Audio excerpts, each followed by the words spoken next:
ሰላም እጅጉን የተወደዳችሁና የተከበራችሁ የታክቲክ ስፖርት አድማጭ ተመልካቾቻችን በሁለተኛው የዩቲዩብ ቻናላችን መጥተናል። በዚህ የታክቲካል አናላይሲስ እንዲሁም ደግሞ የተለያዩ የዝውውር መረጃዎችን የምንመለከትበት ቻናል ነው።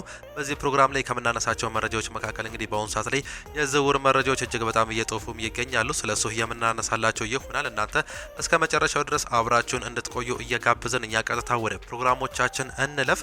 ቅድሚያ እንግዲህ አንዳንድ መረጃዎችን እየተመለከተን ሲሆን በተለይም ከዚህ በፊት በርካታ ክለቦች ሲፈልጓቸው የነበሩ ተጫዋቾች በአሁኑ ሰዓት ላይ ወደ ተለያዩ ክለቦች እየሄዱም ይገኛሉ። ከነዚህ መካከል የቶተናም ሆትስፐር አምበል የነበረው ክሪስቲያን ሮሜሮ በአሁኑ ሰዓት ላይ ከአትሌቲኮ ማድሪድ ጋር መስማማቱ ሂርዊጎ ሲል ትላንትና መስማማቱን እንግዲህ ፋብሪዚዮ ሮማኖ አረጋግጦልንም ነበር። ይህ ተጫዋች ማንቸስተር ዩናይትድ፣ ቼልሲ እንዲሁም ደግሞ አርሰናል ይፈልጉት እንደነበር ከዚህ በፊትም ተገልጿል። በተለይም ከአርሰናል ጋር ንግግር ተደርጎ ቢገኝም ቶተንሃም ሆትስፐሮች ለተቀናቃኛቸው መቼም እንደማይሸጡ ግልጽ አድርገው መናገራቸውን ተከትሎ ከአትሌቲኮ ማድሪድ እንዲሁም ደግሞ ከኢንተር ሚላን ጋር ድርድር ላይ እንደነበር እናስታውሳለን። በአሁኑ ሰዓት ላይ ግን ይህ ተጫዋች ወደዛ ክለብ መሄዱ ነው እየተሰማም የሚገኘው። አትሌቲኮ ማድሪድ የሀገሩን ልጅ ዲያጎ ሲሞኔ እንግዲህ እንዳገኘህ መረጃዎች እያሳዩም ይገኛሉ። ይህ ተጫዋች እጅግ በጣም ድንቅ ተጫዋች እንደሆነም ይታወቃል።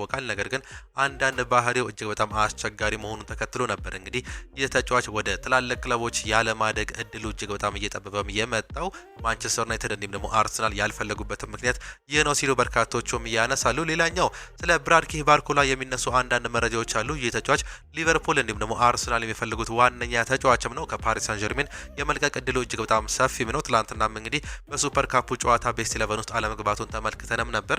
የፓሪስ ሳን ጀርሜን ዋና አስተዳዳሪ ናስር አልካላይፊ ስለ ብራድኪ ባርኮላ ለሚወራው ወሬ ደግሞ ምላሽም ሰጥቶም ነበር። በጸጥታ እየሰራ ነው ሲሉም ነበር የተናገሩት። ብዙም አናውራም፣ ጊዜው ሲደርስም እናወራለን። እሱ የለቅ እንደሆነም ወይም ደግሞ እንዳለቀቀ መናገርም አልችልም፣ ይህ የኛ ውሳኔ አይደለም ሲሉ ሀሳባቸውን እየገለጹ ይገኛሉ። ከዚህ በፊት እንግዲህ ለፓሪስ ሳን ጀርሜን መጫወት የማይፈልግ ተጫዋች ይለቃል ሲሉ ሀሳባቸውን ገልጸው እንደነበር የምናስታውሰውም ጉዳይ ነው። ይህ ተጫዋች በአሁኑ ሰዓት ላይ በተለይም ከሊቨርፑል ጋር እጅግ በጣም እየተደራደረ ቢገኝም ነገር ግን የዚህ ተጫዋች ጉዳይ እጅግ በጣም እየቀነሰበት ያልነው ዋነኛ ምክንያት እስከ 170 ሚሊዮን ፓውንድ ነው እየተጠየቀበት የሚገኘው። ሊቨርፑሎች ደግሞ ለዚህ ተጫዋች ከ145 ሚሊዮን ፓውንድ በላይ ለማውጣት ምንም አይነት ፍላጎት እንደሌላቸው ግልጽ አድርገው ከተናገሩ በኋላ እንግዲህ ዝውውሩ በአሁኑ ሰዓት ላይ ከክለቦች ጋር የተደረገው ድርድር እጅግ በጣም እየከበደ እንደሚገኝ ነው የተገለጸው። በተለይም ፓሪስ ሳን ጀርመኖች ጎንካሎ ራሞስን ከ70 ሚሊዮን ፓውንድ በላይ መሸጣቸውን ተከትሎ ይህ ተጫዋች ቤስት 11 ውስጥ የሚገባ ነው። እንዲሁም ደግሞ እድሜው ገና 23 ዓመቱም ነው። ተከታታይ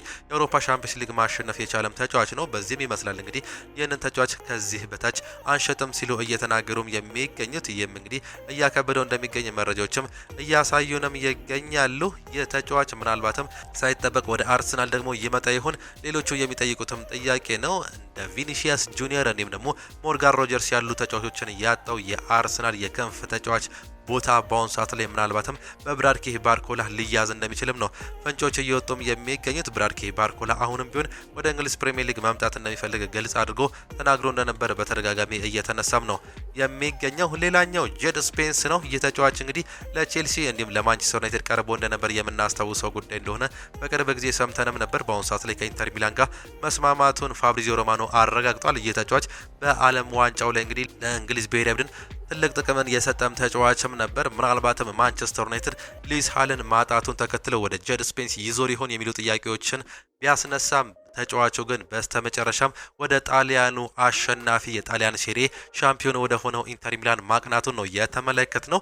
በተለይም ቶተናሞች እንግዲህ በአሰልጣኝ ሮቤርቶ ዲዘርቢ ስር የሚያፈልጓቸውን ተጫዋቾች እያጸዱ ትላልቅ ተጫዋቾችን እያስፈረሙም ይገኛሉ። ከነዚህም መካከል እንግዲህ ምናልባትም ቲሙን ይበጠብጣል ተብሎ የሚጠበቅ የነበረው ካፒቴኑ ክሪስቲያን ሮሜሮንም ከላኩ በኋላ ጄድ ስፔንስንም እንዲሁ መሸጣቸው ነው እየተገለጸም የሚገኘው። ማንቸስተር ዩናይትድ በአሁኑ ሰዓት ላይ ጄድ ስፔንስን አያገኝም። እናም በአሁኑ ሰዓት ላይ የጆርጅ ሳሊናስ ወይስ ደግሞ የሉዊስ ሃል ጉዳይ ይጠናቀቅለት ይሆን? እጅግ በጣም የሚያጓጓም ጉዳይ ነው። በአማካይ ወይም ደግሞ በተከላካይ ቦታ ላይ የሚፈልጓቸው ተጫዋቾች እንዳሉ በግልጽ ተነግሮም ነበር። እናም በአሁኑ ሰዓት ላይ ኤድዋርዶ ካማቪንጋ ከማንቸስተር ዩናይትድ ጋር በስፋት ስሙ እየተያዘ የሚገኝም ተጫዋችም ነው። በተለይም በግራ ክንፍ የመከላከል ቦታ ላይ ትልቅ ተሰጥኦ ያለው ተጫዋችም ነው። እንዲሁም ትክክለኛ ዲፌንሲቭ ሚድፊልደር መሆኑን ተከትሎ ማንቸስተር ዩናይትዶች እሱን ቢያገኙ በሁለቱም ቦታ ትክክለኛ ተጫዋች እንዳገኙ ይቆጥሩታል። እንዲሁም ቨርሳቲሊቲው ለማንቸስተር ዩናይትድ ትልቅ ነገርን ይጠቅማል ብለው እንደሚያምኑም ነው እየተገለጸም የሚገኘው። አሁንም ቢሆን ግን በሚቀጥሉት 3 ሳምንታት ውስጥ ማንቸስተር ዩናይትድ ያልተጠበቁ ትላልቅ ዝውውሮችን ሊያደርግ እንደሚችል እየተገለጸም ይገኛል። በአሰልጣኝ ማይክል ካሪክ እንደ አዲስ ወደ አውሮፓ ሻምፒዮንስ ሊግ የተመለሰው ማንቸስተር ዩናይትድ በዚህ ዓመት እንግዲህ ለ4 ዋንጫዎች የሚፎካከር ሲሆን ቲም ስፒሪቱን ከፍ ለማድረግ እንዲሁም ትላልቅ ተጫዋቾችን በማምጣት ለዋንጫ ለመፎካከር ትላልቅ ተጫዋቾችን እየተመለከተ ቢገኝም አሁን ግን እንደዚህ አይነት ተጫዋች እያመጣም አይደለም። ምንም እንኳን አንድሬ ሳንቶስን እንዲሁም ደግሞ ዩሪ ቴሌማንስን ቢያስፈርምም አሁንም ግን ግልጽ ጥያቄዎች እየበዙበትም ነው የሚገኙት። በማንቸስተር ዩናይትድ ቤት በአጥቂ ቦታ ላይም የሚመለከታቸው ተጫዋቾች እንዳሉ እየተገለጸ ሲሆን በግልጽ ግን እነማን ናቸው የሚለው በስም ጉዳይ አለመገለጹ መረጃዎችም እያመላከቱን ይገኛሉ። ሌላኛው ወደ አርሰናል መረጃዎቻችን ስንመለስ የጁሊያን አልቫሬዝ ጉዳይ አሁንም እየተነሳም ይገኛል። ከባርሴሎና ጋር ተጫዋቹ አሁንም ንግግሮችን እያደረገም ይገኛል። ከዲያጎ ሲሞኒ ከሀገሩ ልጅ ከአሰልጣኙ ጋር ንግግር ለማድረግም ቀርቦ እንደነበር ትላንትና የተገለጸ ሲሆን አሰልጣኝ ዲያጎ ሲሞኒ በዚህ የውድድር ዓመት እንደሚፈልጉትና ሊያጡት እንደማይፈልጉት ግልጽ አድርገው ተናግሯል። ተጫዋቹ ደግሞ አሁንም ቢሆን ህልሙ ወደ ባርሴሎና ለመሄድ ፍላጎት እንዳለው ግልጽ አድርጎም ተናግሯል። እናም እሰጥ አገባ ውስጥ ገብተው ባይሆንም በግልጽ ተነጋግሯል። ተጫዋቹ መውጣት ይፈልጋል። ነገር ግን ይህ ግልጸኝነቱ ምናልባትም ይጎዳ ይሆን የሚሉ ጥያቄዎች እየበዙም ነው የሚገኙት። አትሌቲኮ ማድሪዶች ያለ ጥርጥር ወደ ባርሳ አንልክህም፣ ወደ ፓሪስ ሰን ዠርሜን ወይም ደግሞ ወደ አርሰናል ወደ ሌሎች ሊጎች ካልሆነ በስተቀር ለባርሳ እንዳታስበው ሲሉ በግልጽ ተናግረውትም ነበር። በተለይም በላሊጋው እጅግ በጣም ተፎካካሪ የሆኑት እነዚህ ክለቦች የተቃራኒ ቲምን ላለማደራጀት ሲሉ ነው እንግዲህ ይህንን ውሳኔ እየወሰኑም የሚገኙት። ይህም እንግዲህ ተደጋጋሚ ጥያቄ እያስነሳበትም ይገኛል። እናም ደግሞ ምናልባትም ወደ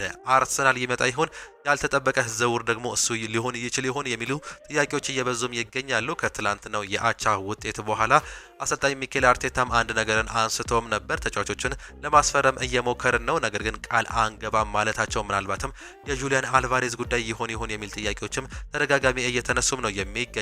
እናም ዝውውሮችን በአርሰናል በኩል አሁንም እጅግ በጣም ተጠባቂም ያደርገዋል። በተለይም በግራ ክንፍ አጥቂም ቦታም ላይ የጋብሪኤል ማርቲኔሊ ጉዳይም እንግዲህ ምናልባትም በዛ ቦታ ላይ የሚጠናከሩ ተጫዋቾች ወይም ደግሞ የሚመጡ ተጫዋቾች ካሉ ብቻ እንደሚሸጥ ግልጽ ተደርጓል። ጋላታሳራይ ተደጋጋሚ ጥያቄዎችን እያቀረበም ነው የሚገኘው። ወደ 40 ሚሊዮን ዩሮ አካባቢ ጥያቄዎችን እያቀረበ ቢገኝም አርሰናል ግን ከዛ በላይ ለዚህ ተጫዋች ይገባዋል የሚል እምነት እንዳላቸው እየተገለጸም ይገኛል። ጋብሪኤል ጂሰስም እንዲሁ ሌላኛው ጥያቄ እየቀረበለት ተጫዋች መሆኑን ነው የሰማ ነው።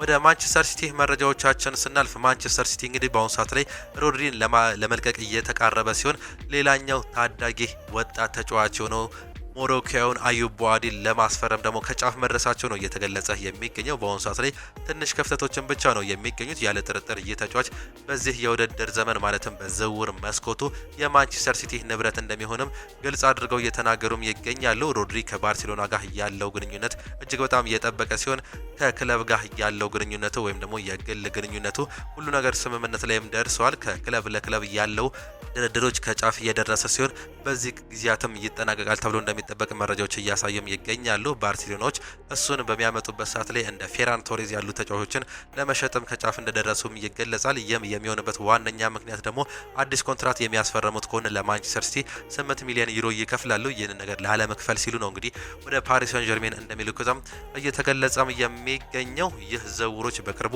ከሰማናቸው ዝውውሮች መካከልም ይጠቀሳሉ። እጅጉን የተወደዳችሁና የተከበራችሁ የታክቲክ ስፖርት አድማጭ ተመልካቾቻችን ለዛሬ ነበረን ስፖርታዊ መረጃዎቻችን ይህንን ይመስሉ ነበረ። ከዚህ በኋላም እንግዲህ የተለያዩ ታክቲካዊ መረጃዎችን እንዲሁም ደግሞ የእግር ኳስ ዝውውሮችን በአጠቃላይ ይዘንላችሁ የምንቀርብ ነው የሚሆነው። ይህንን ፔጅ ሰብስክራይብ እያደረጋችሁ እስከ መጨረሻው ድረስ አብራችሁን እንድትቆዩ ላይክ በማድረግም ደግሞ እንድታበረታቱን እንጠይቃችኋለን። የዛሬ ፕሮግራሞቻችንን በዚሁ አበቃን። በነገ ፕሮግራሞቻችን እስከምንገናኝ ድረስ ግን ቻው ቻው።